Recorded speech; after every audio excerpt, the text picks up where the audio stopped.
मैंने कई बार जिक्र किया है कि रोग चाहे कोई भी हो, दुनिया का कोई खतरनाक से खतरनाक रोग क्यों ना हो, अगर वो आपके शरीर से जाता है तो सिर्फ आपके इम्यूनिटी के कारण में ही जाता है।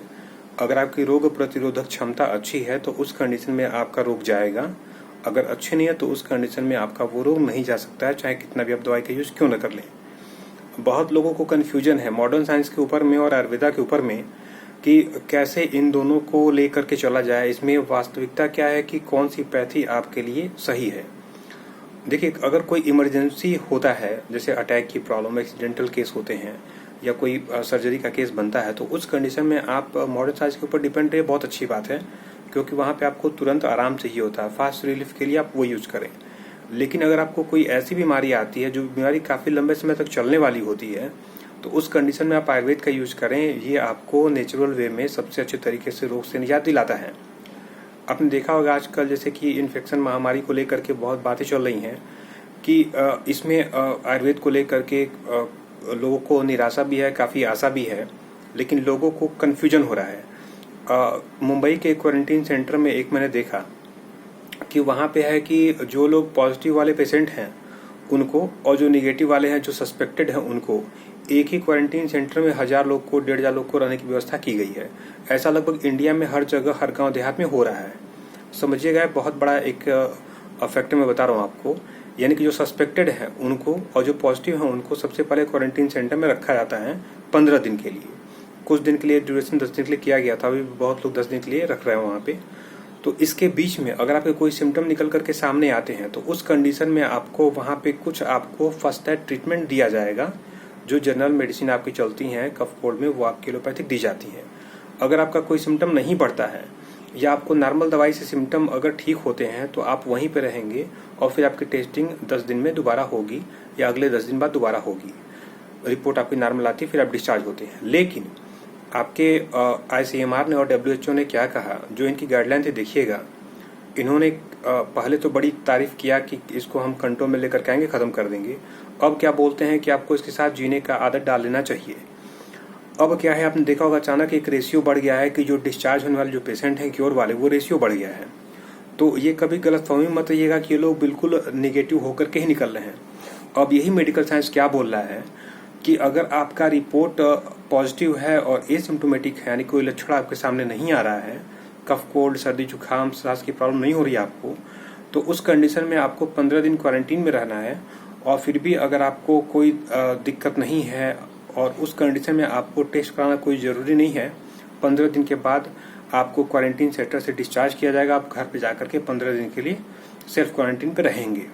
यानी अब साइंस क्या बोल रहा है कि पॉजिटिव अगर आपका ये केस है भी तो उस कंडीशन में ये रोग आपसे फैलेगा नहीं। यही कारण है कि महाराष्ट्र हो गया, चाहे अहमदाबाद हो गया, चाहे दिल्ली हो गया, यहाँ पे केस के बढ़ने का, क्योंकि इन लोगों ने एक ड्यूरेशन अपने मन से निकाला कि कब तक ये, कितने दिन तक अटैक करता है, इस वायरस का सबसे अधिक प्रभाव कब तक होता है आपको।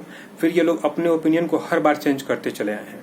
मैक्सिमम पेशेंट आपके जो डिस्चार्ज हो रहे हैं एसिम्प्टोमेटिक वाले, वैसे पेशेंट हैं कि कोई लक्षण नहीं था, टेस्ट रिपोर्ट हुआ, पॉजिटिव आ गया, क्वारंटीन पे रहे, फिर अपने घर इनको भेज दिया गया, आइसोलेशन पे रहे वहाँ पे 15 दिन के लिए, और फिर क्या होता है कि ये बाकी अपना हर काम नॉर्मल आदमी के तरीके से कर सकते हैं।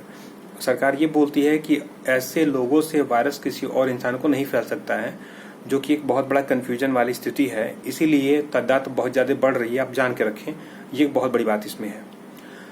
एसिम्प्टोमेटिक ऐसा नहीं है कि इंडिया में बहुत बड़ा मतलब कि मौसम काफ़ी अच्छा है, हर मौसम यहाँ पे होते हैं, या इम्यूनिटी बहुत ज़्यादा यहाँ पे स्ट्रांग है, ऐसा कुछ भी नहीं है।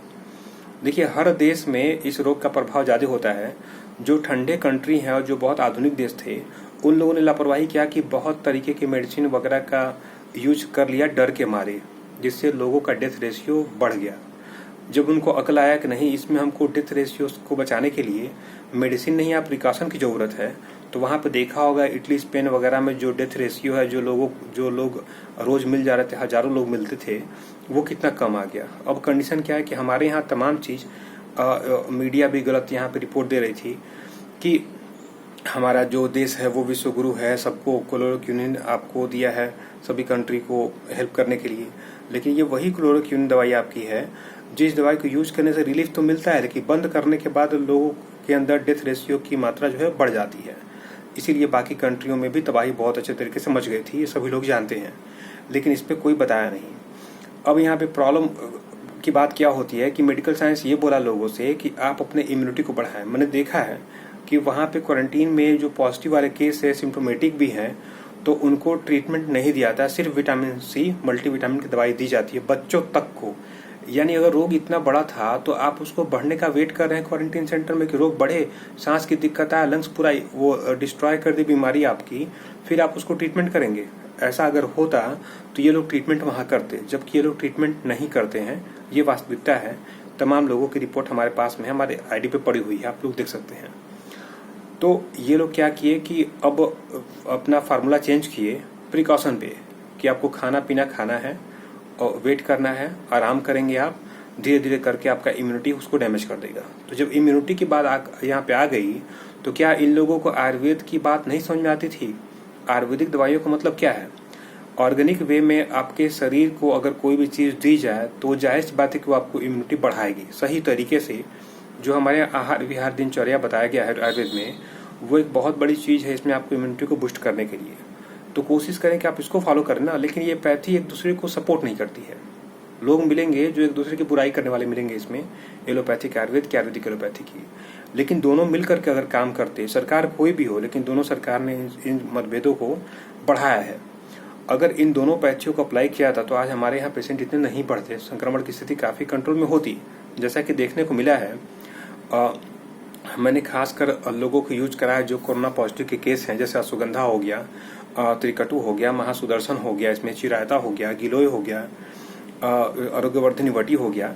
ये नॉर्मल चीज़ को मैंने दिया है। फिर मैंने अंत में आकर के कुछ कॉम्बिनेशन और बनाए थे, जैसे कि इसमें अश्वगंधा का, गिलोय का, दालचीनी का और वासा, कंटकारी, पुष्कर मूल, सोमकल्पा, इन सब का मैंने एक कॉम्बिनेशन बनाया था ऑर्गेनिक फार्मूलेशन लेकर के।